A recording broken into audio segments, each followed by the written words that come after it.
Welcome to our ACCA revision, the fourth class today.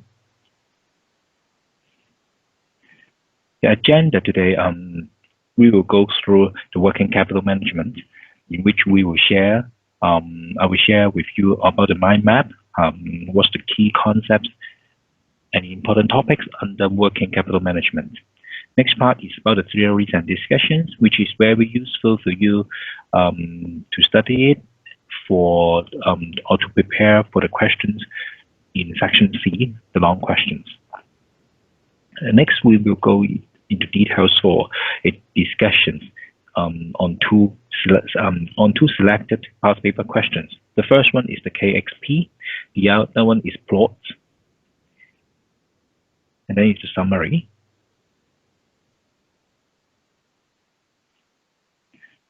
The first part is the mind map. Here is the mind map about working capital management. The core concept of working capital management, is relevant to three topics. The first topic is about the cash. The second topic is about the inventory. The third topic is about account receivables. So we will go through these three elements first. For the cash, usually referring to the cash operating cycle, or some cash budget, for example, cash budget, or relevant to the Treasury models. For the Miller Orr model, you will be given the formula in the formula sheet. And for the Baumol model, it is the same as the EOQ formula, which I will share with you in the next part. And also working capital and cash operating cycle. You are suggested to use the average of inventory, receivables, payables for the calculation. And for the numbers in terms of annual, which we will use, for example, the cost of goods sold, purchase, and sales. Another key topic is the inventory. Two major concepts. The first one is about the EOQ, the economic order quantity, EOQ.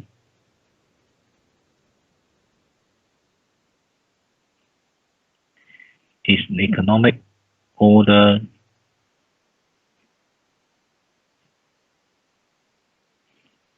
quantity. The EOQ model, the purpose of it is to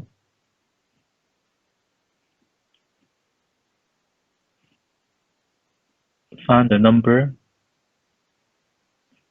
of order to minimize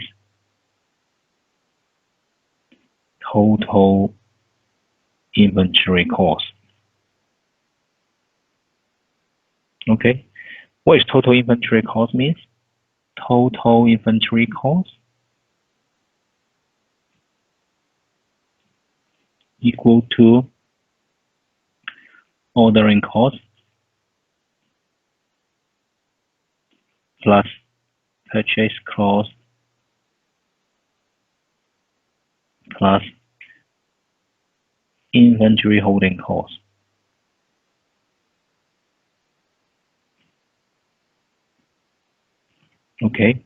So here is the total cost concept.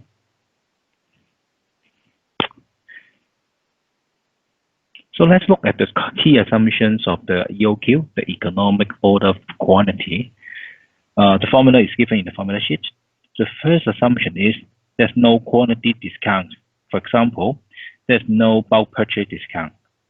So in other words, for the purchase cost, you can just ignore it in the formula. So you can cross it, in the simple EOQ model. Next, we concern about the lead time delivery, but they are certain. So you can ignore the shortage cost. So there's no buffer inventory. There's no buffer inventory assumed. And the annual demand is fixed at a constant rate. Constant rate. So there's no seasonal factors affecting the market demand of your goods. Next, fixed cost per order, and the last one is fixed holding cost per unit per year. And you need also to handle discount. For example, if there is a bulk purchase discount, you are required to answer the questions asking you whether the bulk purchase discount should be accepted or not. Okay, your purpose is to minimize total inventory cost.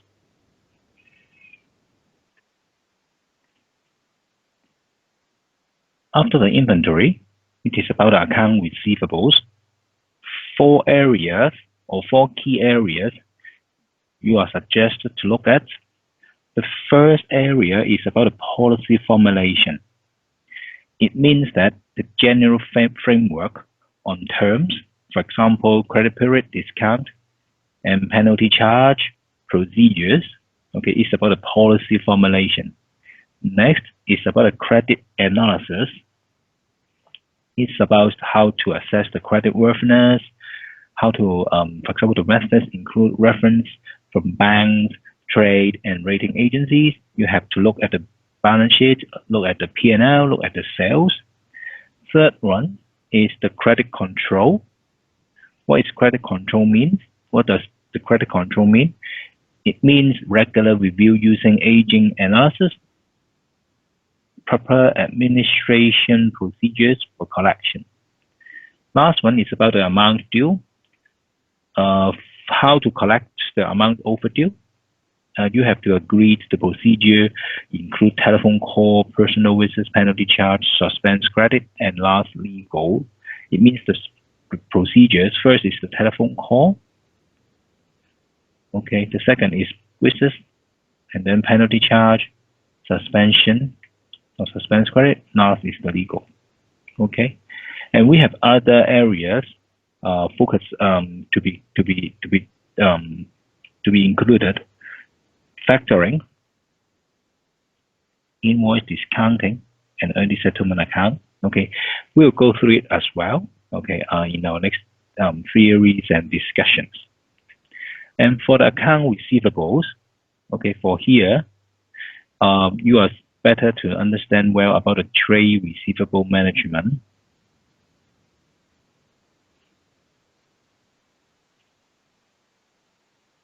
Okay, the trade receivable management, and a lot of the times, the question will ask you whether any, for example, given there's a long overdue, or the trade receivable cycle is a bit long, and suggestions to shorten it maybe, for example, have any discounts on early settlements.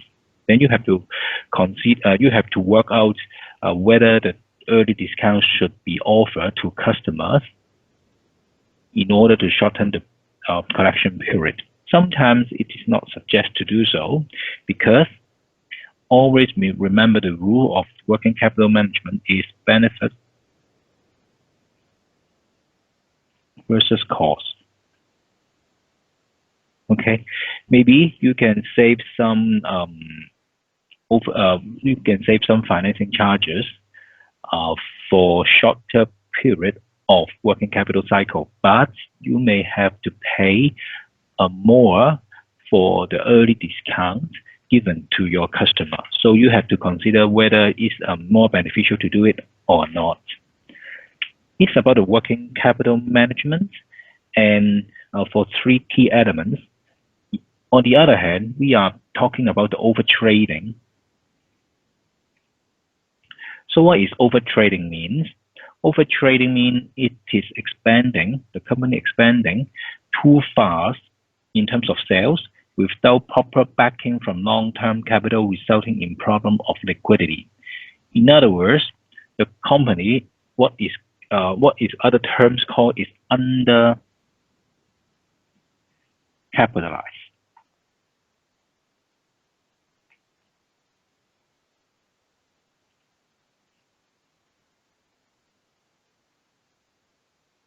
Okay, it is undercapitalized, so that it doesn't have enough capital or long-term capital to support its fast-growing sales. because when the sales is fast growing, then you have some symptoms. In next part, we will discuss about the symptoms. For example, the ratio, because the sales growth is so rapid, the profit margin may be dropped. Okay. The next is about the asset turnover. The asset turnover increases drastically because the assets are overutilized. Okay, without any replacement of the assets. So asset turnover increased drastically. Also, the current assets and liabilities increases, especially for the current assets. For example, in inventories and receivables up to accommodate sales, and payable also increase in some times.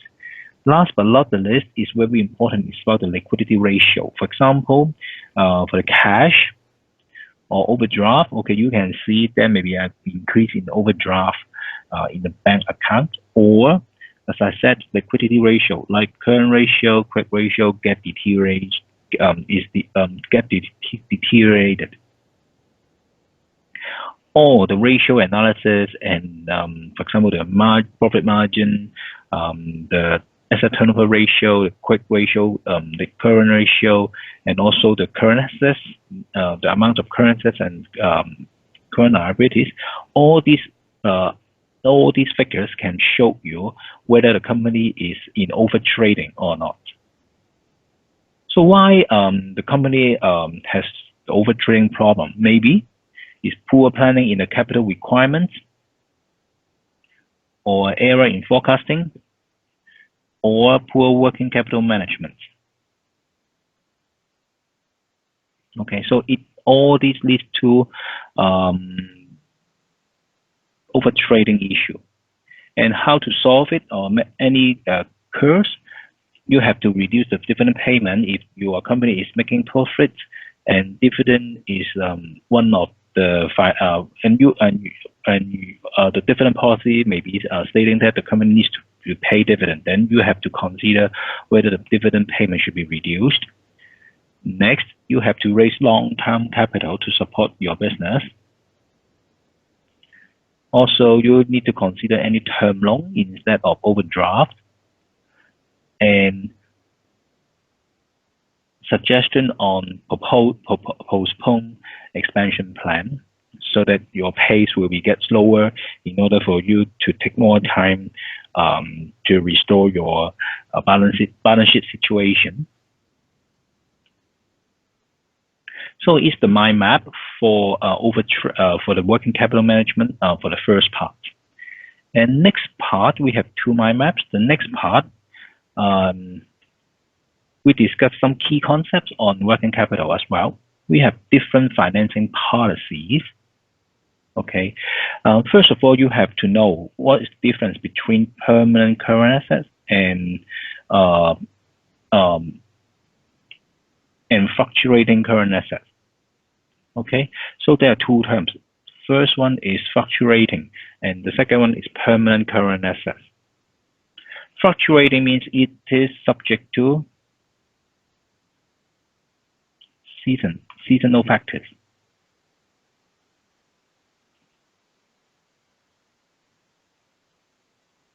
For example, you know that your company sales will be at the peak during the last 2 or 3 months, for example, during the winter time.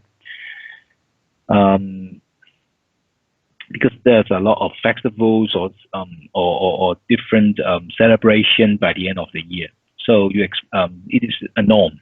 The sales will go up with a high by the end of the year, and the current assets will be fluctuated during the year because when it closes to the last few months of the year, your customers will place more orders to you, and because they need to fill up the market demand, then your current assets is fluctuating.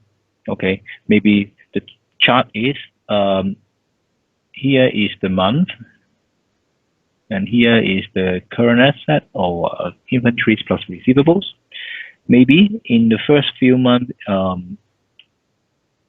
it's dropping, and then in the last month, in the last few months it's going up. So you have such situations. Then you have to identify For example, the fluctuating, the current assets in the fluctuating, okay, maybe it is only a temporary or short term.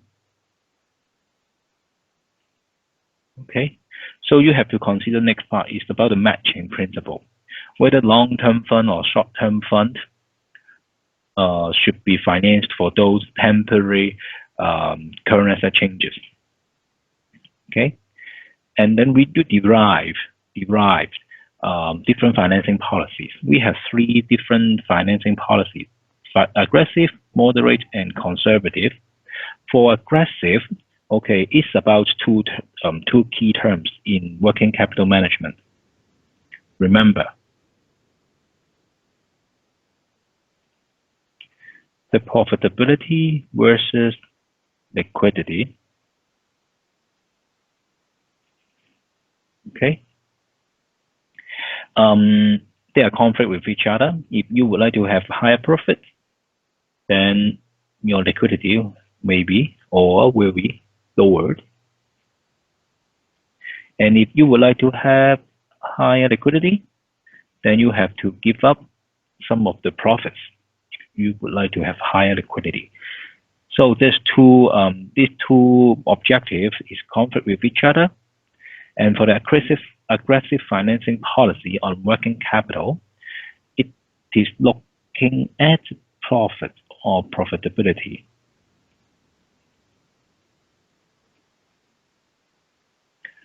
So the aggressive financing policy will, okay, go to option, the overdraft. Go to overdraft.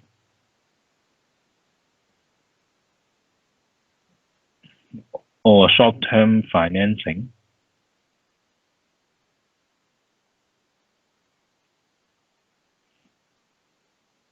Okay, go to short-term financing because the cost of finance is relatively lower than long-term financing. So they are aggressive, they are looking at the profits, so they would like to go to short-term financing or even the overdraft to finance the working capital. And for the moderate or maturity matching, we will go into my first questions. For example, you have to consider any temporary or short-term changes of your current assets. If yes, then you can finance those fluctuating current assets with short-term funds. And for the long-term or for the permanent current assets, all these permanent current assets should be financed by long-term funds. Okay, so here's the moderate or maturity matching financing policy. And for the conservative policy, most or a lot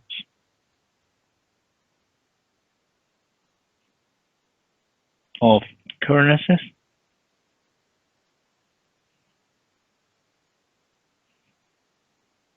are financed by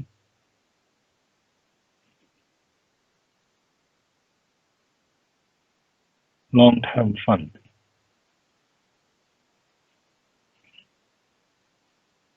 Okay, so here is the financing policy for the working capital.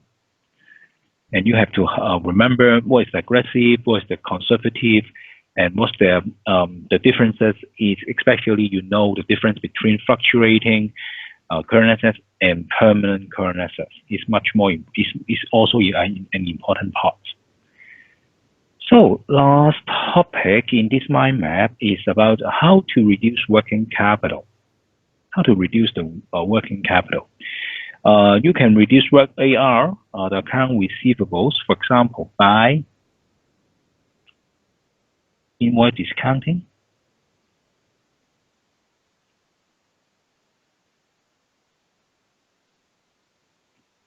Okay, or even early settlement discount.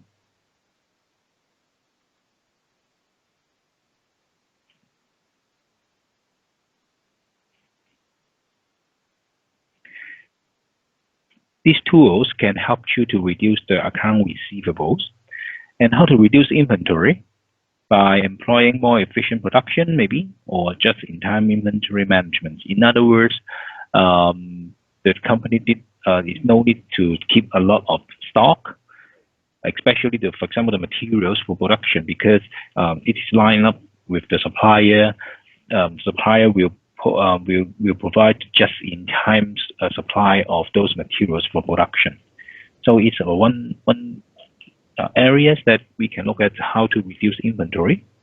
And also AP, accounts payables, we seldom touch it, but in the world, if a company would like to reduce the working capital cycle, increasing account payables is also one method to do it. For example, you delay your vendors' payment, negotiate for longer credit terms and amounts. All right. So here is the mind maps that I would like to share with you before we kick off, before we kickstart of the lecture, in the details about the series and the past paper questions.